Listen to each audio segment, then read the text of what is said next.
นอนนะเนาะเพื่อนแล้วนอนยิ้ม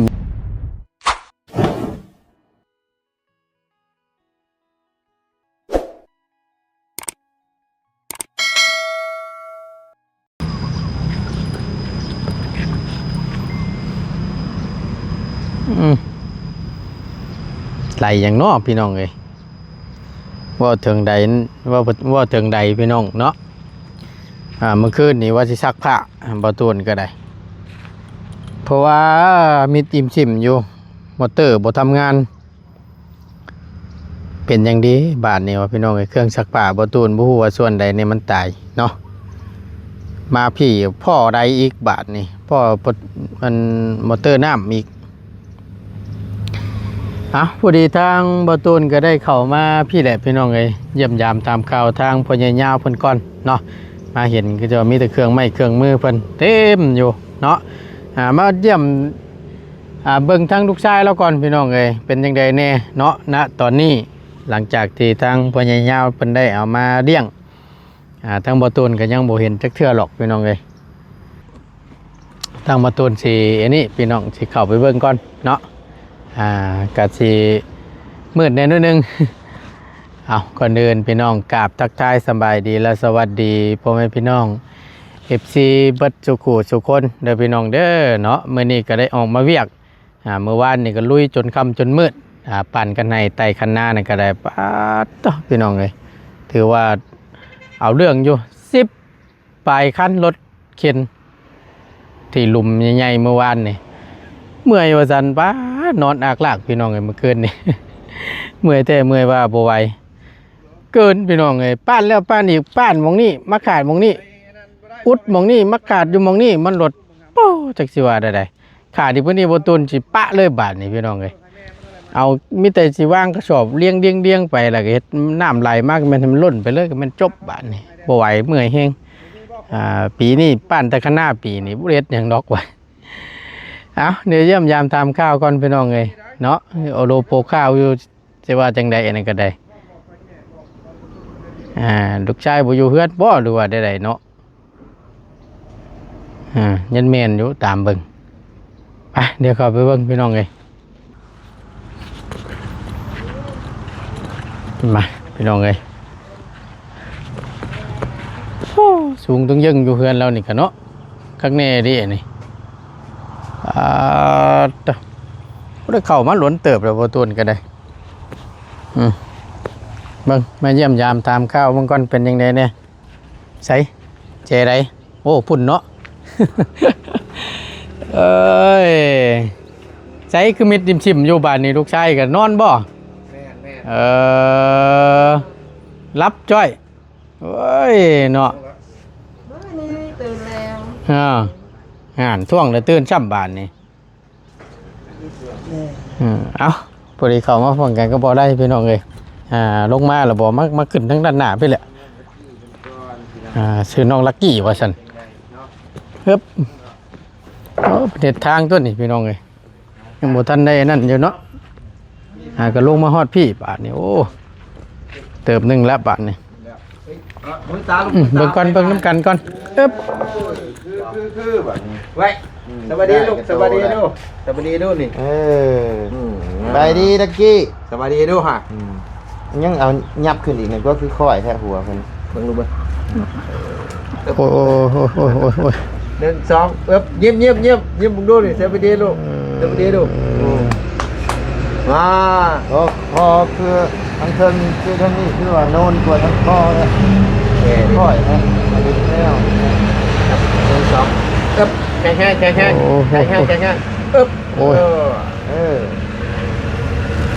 แฟออกอีกมันก้นครับเจียมกับพุ้ยไปเลยเนาะตกตุยเล่นกาดเลยแวงกันเนาะ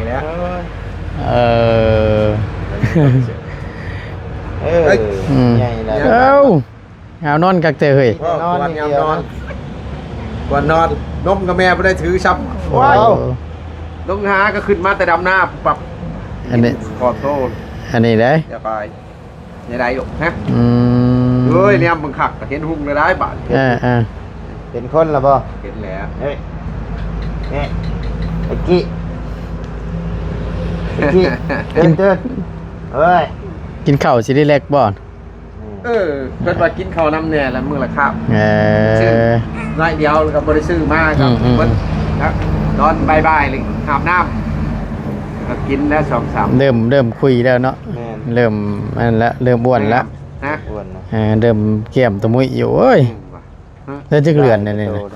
ประมาณ2 เดือนปลายบ่ ยังหาฮอดขวบ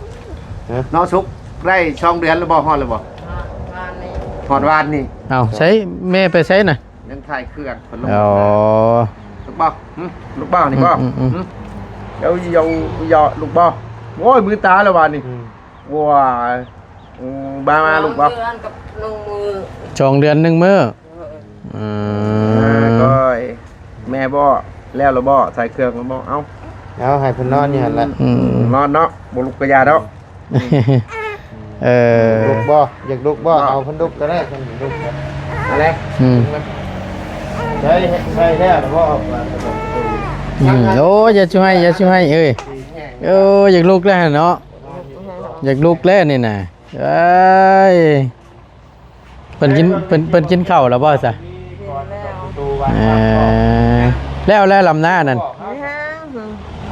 ยังอยู่ลำได้จังไงล่ะ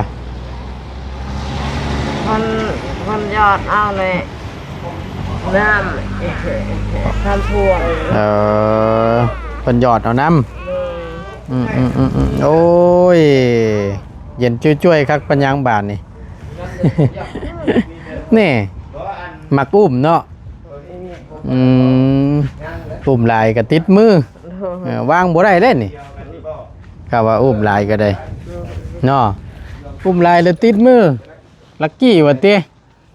ชื่อลักกี้บ่เพื่อนยิ้มเห็นคนหรอบ่ เห็นไหม เห็นแล้วใส่เบิ่ง เขาชื่อมาให้ทุกตัวนอน นอนน่ะเนาะ บ่แฮง นอน น่ะเนาะเพื่อนแล้ว นอนยิ้มอยู่ยังสิบ่เห็นคักปานใดดอกตามเบิ่งล่างๆนั่นเนาะลักกี้ใส่เฮ้ยเห็นบ่นี่นี่เดี๋ยวยิ้มกับแม่เพิ่นได้หยอกพี่น้องเลยบางเทื่อนอนยิ้มอยู่นี่มีอะไรเล็กน้อย เล็กน้อยจำนี่มีแม่เพิ่นแบบคอยดูแลนะเบิ่งแยงโมเมนต์แม่ผู้นี้เด้แม่อันนั้นเพิ่นเอิ้นแม่หยังเพิ่นเอิ้นแม่หยังที่อันนี้นี่ ปีเป็นคลอดหรือเปล่า นั่นแหละมีเลยพี่น้องไอ้บ่บางเทื่อตกหันตกนี่บางเทื่อเพิ่นรับเด้เนาะ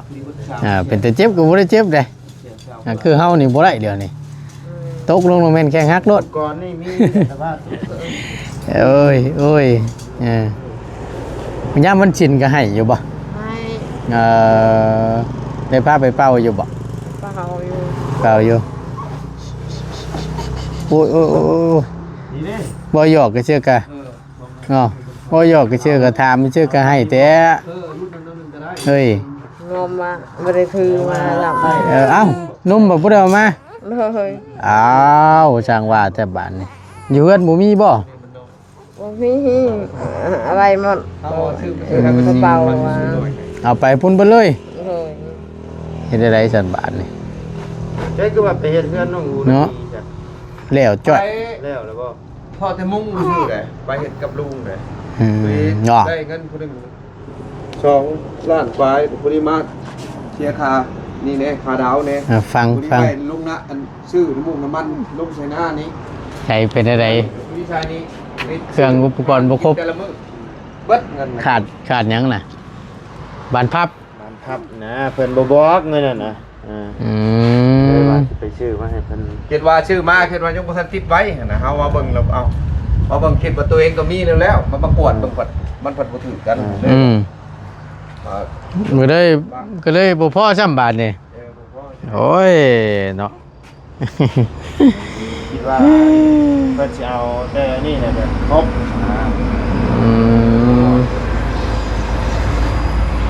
เ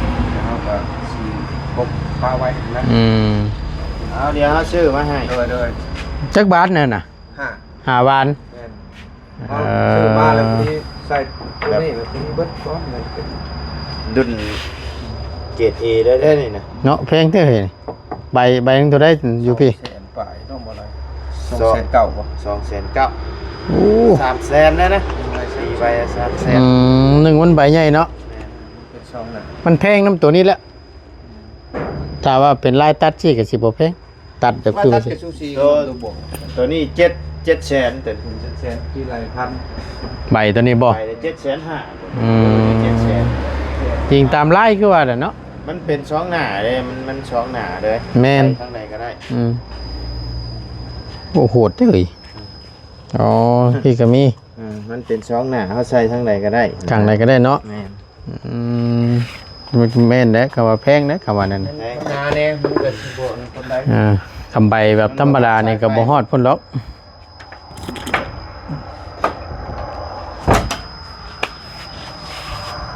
สินาแน่ อ่า ใหม่มันแห้งครับแต่บ่เป็นหยังดอก ชูงคักก็ดีเนาะต้องย่องอยู่มันก็ลมพัดเย็นจะช่วยเท่านั้นแล้วจันนี่ โอ้ลมมาก็คือว่าหั่นแหละยางตะมืออยู่พุ่นแหละไออยู่ใน เออ เบิดแล้วบ่นมน่ะยังจะกล้อง พี่น้องเอ้ยเนาะนี่ก็เป็นวงกบเพิ่น ครับกล้อง เตรียมตั้ง ยังบ่ทันเบิด แต่ก็เว้าด้วยงบเวอร์ชันช้าเราก็ได้เนาะเพื่อสิแล้วเราก็ได้ บ่แล้ว บ่ต้นก็บ่ได้ฮู้แล้วว่าเฮือนเพิ่นอยู่หม่องนี้จุดนี้นะก็เพราะว่าเห็นตะกี้นี่เห็นแต่เสามันติดกันเอง1 2แล้วก็มีหลังอยู่ในนี้อีกหลังนึงนี่เห็นบ่นี่มันโดดบ่ต้นก็ได้โอ้พุ่นบัดเจ้าเรามาเฮ็ดมาอันนี้ก็เลยว่าอยู่นี่บ่เฮือนเพิ่นน่ะนะ นี่ค่อยเฮ็ดค่อยไปแล้วก็ถือว่าปิดจ็อบเพื่อนน้องอูน้องอีก็ได้พี่น้องเอ้ยฝึกไปมุ่งช่วงนั้นบ่ต้นได้ก่อนจะขึ้นเซโปนแล้วก็แวะซื้อแผ่นอะลูซิ่งไปทางเพิ่นยาวเพิ่นเนาะแล้วเรียบร้อยเนาะ แม่น ไคโยสันถือว่าจบบริบูรณ์พี่น้องเอ้ยในส่วนนั้น แม่นมีแต่เฮาก็สิค่อยถอนโฮมสิแบ่งเวลามาญาติตัวนี้นำบ่ได้เงินใช้นำพันบ่ไปหาพันบ่มีเงินใช้นะ โดแนวมันแหละ ตัวเดียว ญาติพุ่นญาติพี่เนาะ แม่น แบ่งเวลาเอาคือว่านั่นแหละ กี้ เพราะว่ามันยากพอเข้าใจได้พี่น้องเอ้ย งานมันต่อเนื่องให้เลยก็เฮาก็สิใครแน่ถ้าได้มาเป็นก้อนเฮาก็ซื้อเอาเดือนละน้อยเอาไว้ใช้นำแน่ช่วงนี้มันก็ขาด แม่น สอง แม่ สาน มผิดเลย ตะกี้เอ้ย อันนี้ถังลมป่ะ แม่น อ๋อ แบงแรกพอได้คนชี้บ้านประตูนี่แหละ นี่ ชื่อ โอ้ใช่ถังลมพ่นเลย แม่น โอ้คักแล้วเนาะ เก่าว่ามันตายสายไฟมันขาด อืม พอได้ใช้ ย ยำ รถล่างยางแวบกับพอได้ชุบนะ แม่นความ ใส่วันแต่โดนพอแล้วปะหลายปีนะวันนี้ก็ได้ไฟฟ้าเองแล้วมาใส่ขึ้นเบิ้งเหรอใช้ได้แล้วก็แม่นได้อยุ นี่ใช่ยุคฉันเนาะ รถทองรถไทยก็ได้อยู่แล้วอะไรเลยเจ้าตายไปมาชุบเอา ถือไว้ตั้งแต่โดนพุ่นละ สมัยไรนี่น่ะ เดี๋ยวแต่ออกควิดพุ่นแล้ว อ๋อ เขา7-8 ปีพุ่นบ่จัก แต่เริ่มแยกกับครอบครัวพุ่นเฮ็ดก็ชื่อไว้ ไปใส่ไปเฮ็ดน้ำหมูนั่นแหละไปยิงหันยิงนี่ เนาะกับโจสันคำว่าเนี่ยนะ เก่าเนี่ยฮะพอใช้ได้อยู่พอได้แก้ไข อันนั้นเฮ็ดยังจะอันนั้นน่ะ อันไหน อยู่อันวังคมมันนั่นน่ะ โอ้สิแปลงเลยไหมอันสิซอยเป็นนั่นละเป็นการว่าสิเฮ็ดเป็นดิ้วเป็นหยังเลยก็สิมาชามๆได้บล็อกแล้วสิมาขังอันนี้แหละตีขังตีนี่แหละ เอาก็ยังว่า คืออันเครื่องมือเต็มอยู่ซะดอก ไปแปลงไปชอมไว้ให้มันสมบูรณ์แล้วละเนาะแล้วก็สิคอยเฮ็ดไปนำนะ อย่างเดียว มันว่าเฮามีเงินมีใหม่มีตอกบางเทื่อบางกบเฮาบ่มีเงินก็เฮาเฮ็ดเอาเองนำนะ เงินจำเป็นก็สิได้ซื้อนี่แหละเฮ็ดใส่ช่างกะสีหั่นแหละพอได้อัด เนาะ เฮ็ดแล้วแล้วก็จะมากเงินไผหันมาไว้ไผนี้ มาต่ออยู่นี่บ่ มาใส่นี้มากนั่นบ่ตั้งใจไผนั่น เอ่อ คนผู้เดียวคนเพิ่นนั่งจะไปดำนาซอยเขาพะเฒ่าไม่เฒ่าเด้ ยังบ่ทันแล้วทั้งนั้นก็ได้ ยังแต่เก่าประเทศนาหยอดมันนาหวานบัดนี้แล้วซีเมนต์มันบ่ออกเขา ก็เลย ไปหวานได้นะดำ อืม ป้ายังดำ อ่า ของเฮาก็หวานยังบ่ได้ลูกกล้าอันบ่ได้ลูกหญ้าลูกหยังไปใครแน่มันทีเนี่ย คือออกคักน้องเจ้าเนาะอยู่หน้าเฮารถมิดขิมอยู่จะหม่อยสิวิ่งอยู่ชดบ่ออกไปเยกไปอยากหน้าเฮาหยอดก็ได้ มันแบบเขาปลูกได้เหมือนกันหนึ่งมาเขาปลูกสองมาเลยถือว่าเฮาหยอดมันลงลึกก็มัน มื้อ ก็ นี้ สิ บ่สแตลอยู่หั่นบ่เดี๋ยวนี้จะพ่อไปหาจังบ่เห็นเอาเพิ่นมาทำหน้าซอย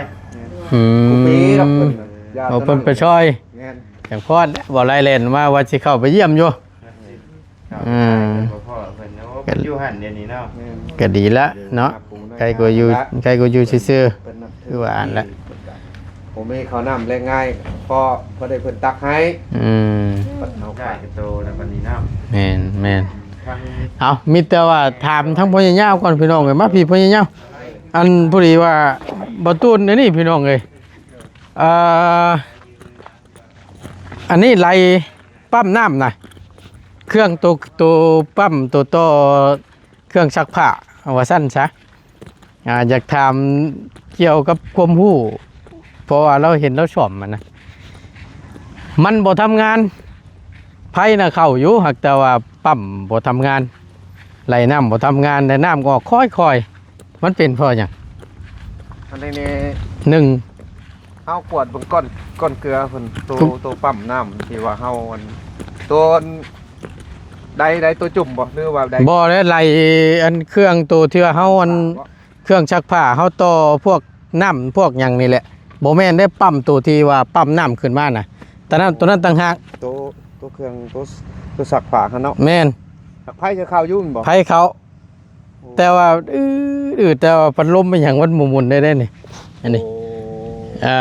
เดี๋ยวเราเห็นเจ้าม่างเชียนะมันเป็นคือกันบ่ว่าหั่นน่ะ อันนี้ครับถ่ายก้อนเกลือตัวนี้ก็บ่แห้งนะแล้วมาใส่เอาต้นเกลือมันคือกันได้ระบบคือกัน มีส่วนกับตัวนี้แหละถ้าเปิดปึ๊บขึ้นมานี่มันบ่ไปได้นี่แบบนี้ได้นี่ แม่นประมาณนั้น สวยแต่ว่าถ้าเปิดขึ้นมาแล้วเขาจังเขายังบ่แห้งมันแบบว่าได้อยู่แต่ว่ามันบ่แห้งนะ อื ธรรมดามัน ม มันแต่ว่าชอมได้อยู่แต่ว่ามันบ่คือเก่าคันว่าเฮาซื้อเอาแปลว่าให้สร้างเขามาเบิ่งให้มาเบิ่งให้นะแบบว่ามันคาได้แต่ว่ามันบ่จักปันมันก็มีส่วนแล้วเทื่อก็ขี้ชนิดมันยังขาดอยู่ในนั้นนะมันก็มีอยู่น้ำบีของมัน มิดชิมๆอยู่อืดใช่แหละแต่น้ำก็ไหลค่อยๆเวลาเขาเปิดชักผ้าก็จนชักบ่ได้พุ่นน่ะไปย่านมันเพราะว่าน้ำมันออกค่อยเด้ กับระบบใดนั่นแหละ แม่นก็เลยว่าเห็นเจ้าบ้างก็เลยอยากถามเบิ่งหั่นน่ะ แม่น เกี่ยวกับตัวนี้นำเนี่ยบ่แต่ว่าแต่ก้อนหยังอันนี้น่ะ ก้อนเกลือมันคือเรียกว่าถ่านก้อนถ่านไผ ทานไผเพิ่นเนาะ แบบแสงลุยเชลแหละของประสร้างก็ตายบางผ้าแตกผ้าแดงบางวันมันสิ มันก็ใช้บ่ได้เลยมามั่งเบิ่งตัวนี้ตายตัวนี้ก็สมมุติมันบ่ตายเฮาจี้ใช้ไฟฟ้าเฮามัดมันก็แตกตับๆแล้วแหละนี่นะมันมีนอกอาหารเขา ก้อนเท่าไหร่น่ะ ตะเก้าเขาชื่อ7-8ชิปนี่แหละก่อน หากแต่ว่าบ่ใหญ่ปานนี้พี่น้องอันนี้มอเตอร์ใหญ่นี่ ไงแล้วของเฮาเฮ็ดตะกี้เลย เฮาน้อยๆนึงดอกปั๊มที่ตุดไว้ต่อใช้เครื่องซักผ้าใช้อันนี้แหละที่มันไหลเฮาเฮ็ดน้ำออกน้ำอุ่นนั่นแหละ เบิ่งสมมุติว่าเบอร์มันบ่ปั๊มบ่หยังเลยเฮาเอาใดออกไปแล้วเฮาปิ้นเบิ่งปิ้นบนมันอันนั้นบนซักผ้าหั่นนะมันว่ามันสาเหตุลังเทื่อมันผืดลายก็ขี้ชิเนมคาดในบนซักผ้าเฮาบ่ได้ไม้เด้มันก็บ่จักไปก็มีคันเฮาออกไปแล้วเฮาใดเบิ่งคันระบบมันใดแล้วเฮาปิ้นเบิ่งใดเฮามันไปบ่ปกติเฮาแหละมันเป็นน้ำส่วนตัวที่เครื่องตัวซักผ้าหั่นมันมี2ระบบเด้มันมีแข็งหมักผองหมักเฟืองบางเทื่อมันเปื้อนก็มีเรื่องระบบตัวนั้นนะเฮาก็บ่ได้คอยสอบเฮาเบิ่งเจ้าสิเข้าเบิ่งอยู่ในโทรศัพท์เจ้าก็ได้มันสบาย เพราะว่าเครื่องซักผ้านี่เฮาล้างไปแล้วทำความสะอาดไปแล้วชุดนึงแต่ว่ามันแปลกตรงที่ว่าไหลมันบ่ทำงานนี่พัดลมมันบ่หมุนไผมันน่ะเขาแต่ว่ามันดืดอยู่นะน้ำก็ค่อยๆจังซี่นะในกรณีจังซี่เด้ เป็นระบบ บบส่วนใดตรงนั้น ยันตัวนั้นมาจากเนาะ เป็นก้นเกลือ อืม ก้นเกลือแหละเจ้าบ่ได้เสียบพื้นเสียบไฟแล้วเจ้าปิ้นเบิ่งใดเจ้ามันพืชบ่หรือมันมอนนะ อืม ตัวอย่างเฮาบ่ได้เสียบไฟนี่เฮาปิ้นเบิ่งถ้ามันมอนแล้วแม่นเป็นระบบมอนี้อันนี้มันบ่เสมอกันนี่ขาบ่เสมอกันก็มันสิบ่แห้งกันมันก็แห้งของตัวนี้มันเป็นก้อนตัวนี้ อืม ทางนี้มันก็มีแบบโอมแบบยูนของมัน อืม สมมุติมันเพอยู่นี่เอายี่ห้อตัวนี้ไปแลกใส่กันแล้วเบอร์มันถือกันแล้วเขา เอาเนาะ ไปโอเค อันนี้เนี่ยเตรียมมันนั่นบ่